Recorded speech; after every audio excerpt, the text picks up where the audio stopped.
And before we start the news, our top headlines for the morning. Chairman of the Electoral Commission, Dr. Kweju Afarajan, summoned to appear before Parliament to brief members on initiatives being taken by the Commission to deepen public confidence in Ghana's electoral process.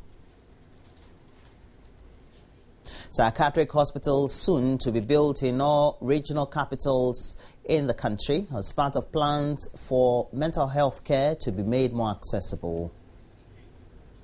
And coming up later in sport, the United States ambassador to Ghana, Jean Kretz, predicts a 3-2 win against Ghana for her country, of course, in the upcoming match between the two countries. And so those are the headlines we have for you. We bring you the details up next. And we'll have to start with the EC and the chairman of the Electoral Commission, Dr. Kweju Afarajan, has been summoned to appear before Parliament to brief the House on initiatives being taken by the Commission to deepen public confidence in Ghana's electoral process.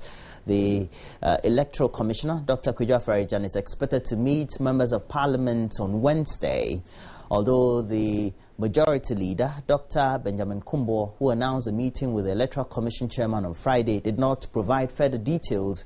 The meeting is expected to focus on the EC's intention to open the voters' register this year for those who have attained the age of 18 to register.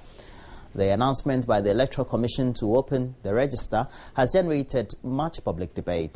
Some political parties have argued that the voters' register has not been cleaned since the 2012 elections, and so adding more names will bloat the current register. In their view, the Electoral Commission must first rate the register of ghost names and the names of deceased people. Other issues relating to the electoral process are expected to come up for discussion at the meeting between Parliament and Dr. Kweju Afarajan.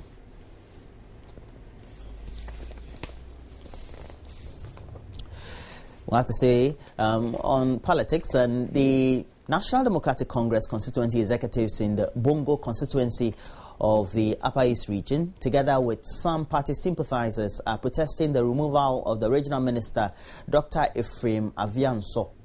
It has been barely 4 months since Dr. Ephraim Avianso was reassigned to the region. Our Upper East regional correspondent, Abed Sori, has filed this report.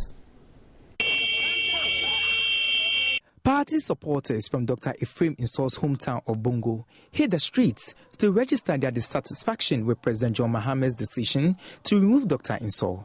The irate youth also bent down party signboards. The NDC Bongo constituency chairman, Solomon Dongo, lamented despite the people's commitment to the party, they were not getting their fair share of ministerial appointments. The Honorable Minister returned home. He has sent clear signals of his intentions to continue to provide a great leadership he exhibited while he was in the Upper West region. As we are all aware, he has since launched a strong bid to reconnect with the grassroots by visiting all corners of the region, an action which we all saw as a good attempt to gather the views of the people. Bongo Youth Association insists President Mahama should reinstate Dr. Inso or risk losing their support. And so we're saying that should the president refuse to heed our call, 2016, we can assure him, I want to repeat and emphasize that we will not vote for NDC. Inso was originally appointed as Upper East Regional Minister, but was transferred to the Upper West region within a month. 4 months ago, he was returned to the Upper East region, but recent ministerial reshuffle has cost him his position, as he has been replaced by Ghana's permanent mission to the UN, James Tiga. The protest by the Bongo constituency NDC executives is the second protest since Dr. Inso reshuffle was announced last Monday. 3 vice chairpersons of the Convention People's Party, the CPP, have written a strongly worded petition to the party's Council of Elders with complaints about a leadership crisis, which they blame on the national chairperson, Samuel Nkrumah. They accuse Madam Nkrumah of creating personal structures to stifle consultation and feed a bid to contest the 2016 presidential elections. The letter signed by Susan Edua Mankwa Rodalane Ayama and Kweku Otenganane, argues that the decision by Samyan Nkrumah to create a consultative committee of chairmen has taken away any form of consultation with the elected leadership of the party. They accuse Madam Nkrumah of autocratic leadership, which they claim has led to widespread apathy with no sense of direction in the CPP. Well, they said the chairperson was sidelining elected leadership in order to nurse her ambition to become the party's flag bearer in 2016. They also accused Madam Nkrumah of using her position to solicit for funds for her upkeep since she does not have a paying job. The three vice chairpersons are asking the party's Council of Elders to stop the national chairperson from manipulating the timetable for decision making within the party. We turn our attention to health, and the acting chief executive of the Mental Health Authority, Dr. Akwesiose, has hinted psychiatric hospitals will soon be built in all regional capitals in the country as part of plans for mental health care to be made more accessible. He explained that mental health was to be mainstreamed into general health care to ensure it was readily available for the detection of elderly signs or early signs and subsequent treatment of mental health cases. Subsequently, the authority had plans to create a 20-bed psychiatric wing at various regional hospitals, in addition to the new 50-bed capacity hospital to be built. And some beds will be provided also at all district hospitals to admit mental health cases. Dr. Akwesiose gave the hint when he led some board members and other officials of the Mental Health Authority to visit the Ankafo Psychiatric Hospital to interact with staff and acquaint themselves with the state of the hospital in order to evolve measures to improve conditions.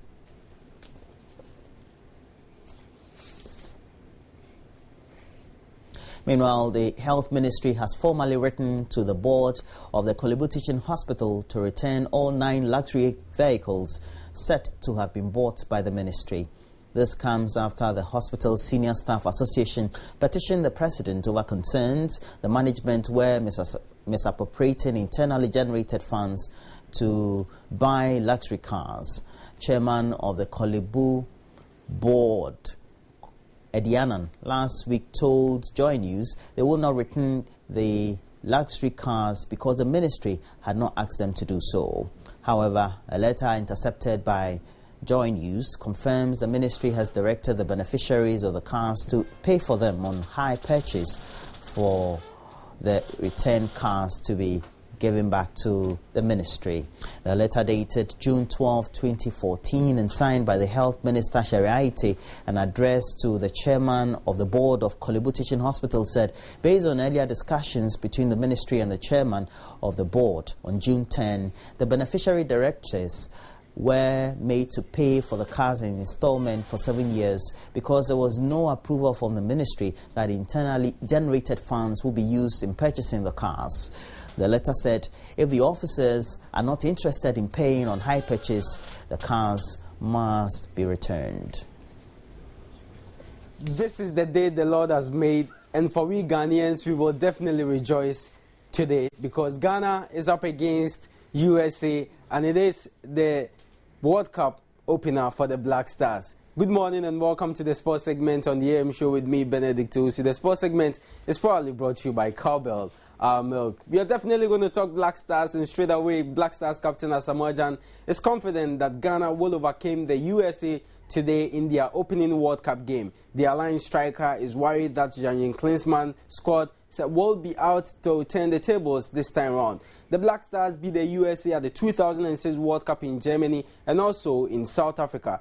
Ghana this time are in Group G alongside USA, Portugal and Germany. And remember, in South Africa, we defeated them 2-1, same scoreline in Germany. So this time, is it going to be revenge for the USA or still going to be the Black Stars going to continue their dominance over the Americans? Well, we still stay with the Black Stars, and midfielder, that's Juventus midfielder Kudus Asamoah, is excited about the team spirit in camp as they build up to that big game later tonight. Remember, the match kicks off at exactly 10 p.m. later tonight, and Kudus Asamoah is expected to play a key role during the game. And, after some friendly matches they played, Kuja Samoa believes Ghana will go all out later tonight and win the game at the Estadio das Dunas in Natal. And this, as I said earlier, will be the third time Ghana will be meeting the USA in a World Cup competition. The first one was in 2006 Germany and in 2010 in South Africa. So still on the Ghana-USA game, predictions are coming in on the streets of Accra. People are saying Black Stars 3, USA 1. When you go to USA, I have got some friends in Manhattan. They called me yesterday and they were like, USA is going to beat Ghana by 3-1. So what's really happening in town? USA Embassy predicts US will beat the Black Stars. With a very, very deep heart and a very sad countenance, I have to say that the United States will emerge victorious 3-2. USA coach Bob Bradley makes 2 changes, with Ricardo Clark playing alongside Michael Bradley in central midfield. The United States and Ghana are preparing to meet each other again in the World Cup series on Monday, 17th June 2014.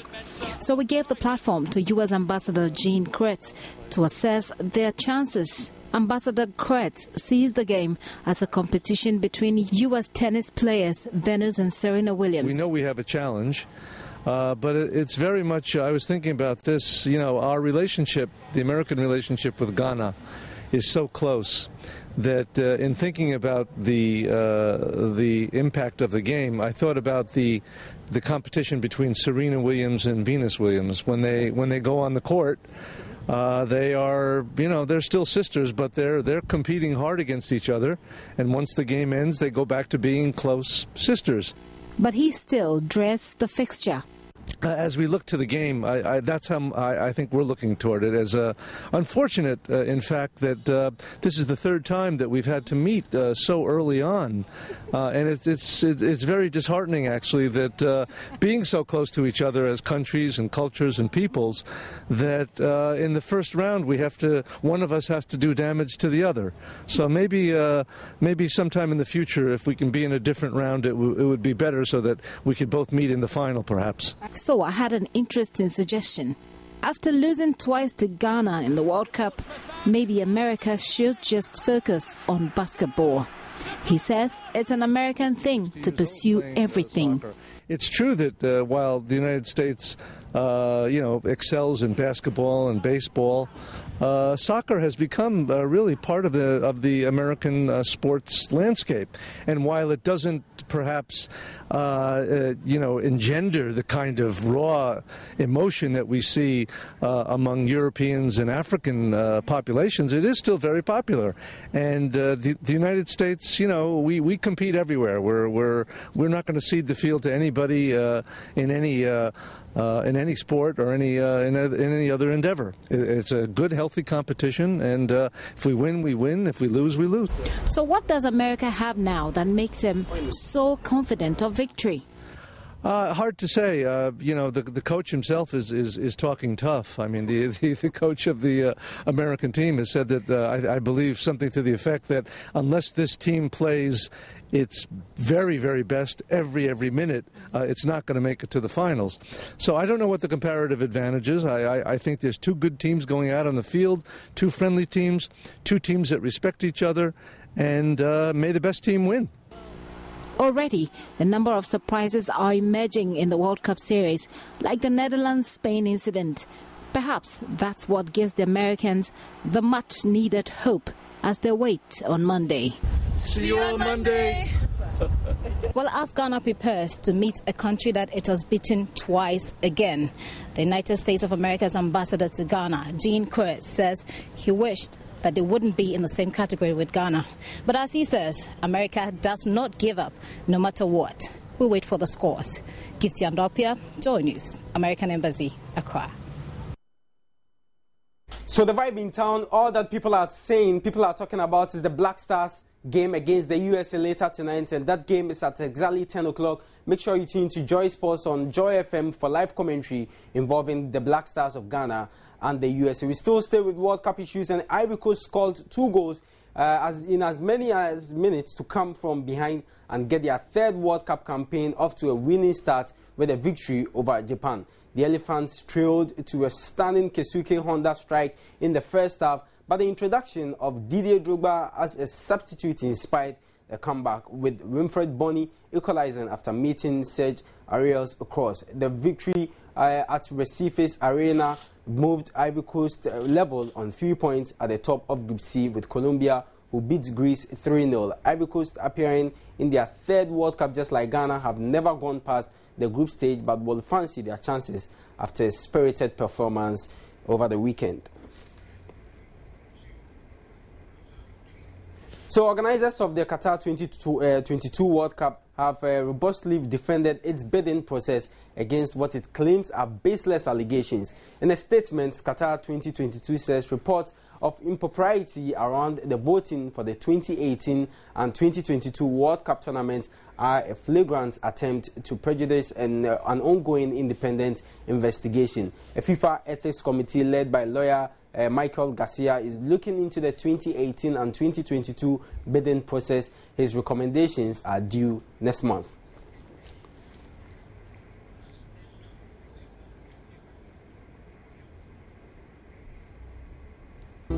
So you're still watching AM Sports on the AM show. Just we had to go for a quick commercial break, but we are back. And the England manager Roy Hodgson has great confidence his side can qualify for the last 16 of the World Cup despite losing 2-1 to Italy over the weekend. Daniel Sturridge cancelled out Claudio Mercusio's opener for Italy, but Mario Balotelli gave the Azzurri victory. England will now face Uruguay on Thursday before concluding their Group D campaign against Costa Rica on Tuesday. That's June 24. Hodgson said there was a good chance England would get to results they needed if they reproduced the same level of performance in those remaining games. So just by way of matches that were played over the weekend, the game that's I'm sure you're all hoping to get highlights of was the game involving Spain and Netherlands. Spain lost by 5-1. The Netherlands defeated Spain by 5-1, and Australia also were defeated by 3-1. They played against Chile, so it was Chile who defeated Australia by 3-1. And Colombia defeated Greece by 3-0. We had Cote d'Ivoire beating Japan by 2-1. And Costa Rica defeated Uruguay by 3-1, and that was a huge upset there. And also England, as I said earlier, or as you just heard, you watched on your screens, Roy Hodgson saying that he's got confidence his team can make it to the next stage of the competition. They lost their game to Italy by 2-1. So there is more on the AM show in terms of the build-up to that big game involving the Black Stars and the United States of America later tonight. Make sure you stay tuned to Roland and Mamavi for more updates on that game. My name is Benedict Owusu, and as always, it's a pleasure joining you on this platform. But remember, the sports segment on the AM show is, as always, brought to you by Cowbell, our milk.